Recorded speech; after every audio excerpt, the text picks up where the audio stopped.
Hello, welcome to Sans Kitchen 8. ഇന്ന് നമ്മൾ തയ്യാറാക്കുന്നത് വളരെ രുചികരമായിട്ടുള്ള ചിക്കൻ സോസേജ് ഫ്രൈ ആണ്. ഇതിനായി 340 ഗ്രാം സോസേജ് ചെറുതായി കട്ട് ചെയ്തത്, 1/2 ടീസ്പൂൺ വെളുത്തുള്ളി അരച്ചത്, 1 ടീസ്പൂൺ കുരുമുളക് പൊടി, 1 ടേബിൾ സ്പൂൺ സോയ സോസും ചേർത്ത് നന്നായി മിക്സ് ചെയ്ത് ഒരു 10 മിനിറ്റ് മാറ്റിവെക്കുക. ഇനി ചൂടായ പാനിലേക്ക് 1 ടേബിൾ സ്പൂൺ ഓയിൽ ഒഴിച്ച് ഇതിലേക്ക് മാരിനേറ്റ് ചെയ്ത് വെച്ച സോസേജ് ചേർത്ത് ചെറു തീയിൽ വെച്ച് ഫ്രൈ ചെയ്തെടുക്കാം.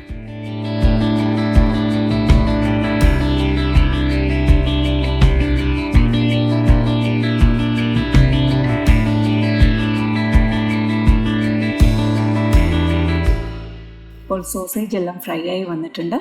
ഈ സമയത്ത് ഇതിലേക്ക് 1.5 ടീസ്പൂൺ ടൊമാറ്റോ ചില്ലി സോസും കൂടി ചേർത്ത് നന്നായി മിക്സ് ചെയ്തെടുത്ത വളരെ രുചികരമായിട്ടുള്ള സോസേജ് ഫ്രൈ റെഡി.